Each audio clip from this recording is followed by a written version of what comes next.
Hola chicos, bienvenidos a la clase número 8 de Química Orgánica. La clase de hoy vamos a ver éteres.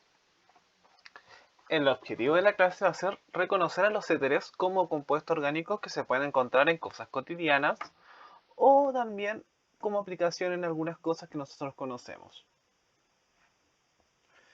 Entonces, nuestro propósito es poder reconocerlo en algún compuesto orgánico, o sea, en algún compuesto cotidiano. Ese va a ser nuestro propósito. Para comenzar, la pregunta más importante de la química orgánica. ¿En qué elemento está basada la química orgánica?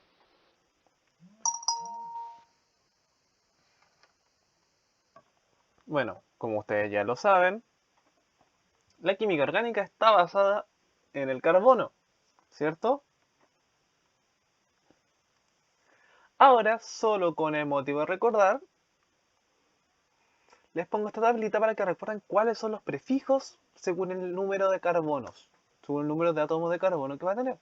Si tiene un átomo de carbono va a ser met, y si tiene, por ejemplo, 7 va a ser ept, ¿cierto? Y también los pasos para nombrar el compuesto.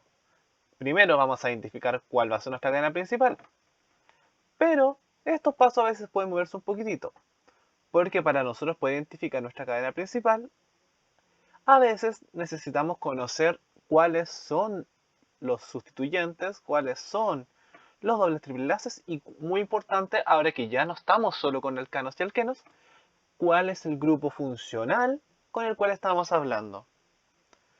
Porque estos pasos van así muy fácilmente cuando estamos hablando de compuestos alcanos, alquenos, alquinos. Pero con grupos funcionales, a veces el grupo funcional manda sobre una cadena un poquito más larga. Así que ahora aquí, antes de identificar la cadena principal, también tenemos que identificar cuál va a ser nuestro grupo funcional. ¿Sí? Y ahora bien, ¿qué son los éteres? Los éteres son compuestos orgánicos conocidos desde la antigüedad, pues los médicos desde la época usaban sustancias pertenecientes a esta familia, como el éter dietílico, como anestésicos, a falta de otras más efectivas como las que nosotros tenemos ahora en la actualidad. Ya ven la utilidad que tenían los éteres eran ocupados como anestésicos por los médicos. ¿Saben qué son los anestésicos, verdad?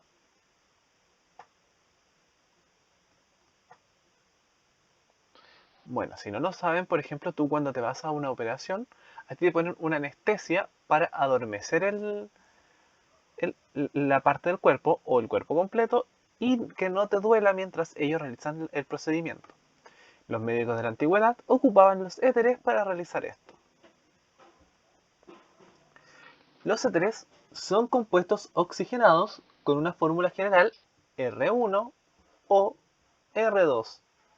El R1 va a ser el sustituyente número 1, el O es un oxígeno y el R2 es un sustituyente número 2. Para nombrar los éteres se usa el sustituyente que presenta más átomos de carbono como cadena principal y el resto del éter como grupos alcoxy, usando el sufijo oxy. La nomenclatura tradicional nombra los grupos R como radicales por orden alfabético seguido de la palabra éter. O sea, tenemos dos formas distintas de nombrar los éteres. La primera nos presenta que vamos a ocupar el sustituyente de cadena más larga como cadena principal y el resto como grupo alcoxy, ¿cierto? Con el sufijo oxy. Sin embargo, tenemos otra forma de nombrarlo que sería nombrando ambos radicales en orden alfabético y finalizando con la palabra éter. Vamos a ver esto ahora. Por ejemplo, acá tenemos un R1 que está compuesto por dos carbonos, ¿cierto? El que se ve en azul. Tenemos un oxígeno y luego a la derecha en rojo tenemos el R2. Aquí, como el primer método de nombrar este compuesto que vimos, sería la cadena más larga sería cadena principal. Entonces, la cadena principal va a ser, tiene dos carbonos et, no tiene el doble enlace, etano. Y el resto es un alcoxi, ¿cierto? Que termina en oxi, o sea, y tiene un solo carbono, así que sería metoxi. El nombre completo, metoxietano. O ocupamos el oxígeno, lo ponemos ahí, ¿cierto? Y desde ahí vemos que tenemos dos grupos R, ¿cierto? Grupo R, que es un etil, y el sustituyente R2, que es un metil. Y lo nombramos por orden alfabético y sería etil, metil, éter. Mismo caso con el de al lado, ¿cierto? Metoxibenceno, fenil, metil, éter. Y abajo nuevamente tenemos lo mismo. Ahora sí, en rojo en el lado izquierdo tenemos el R1 y en azul al lado derecho el R2, ¿cierto? Sería un etoxipropano o etil, propil, éter.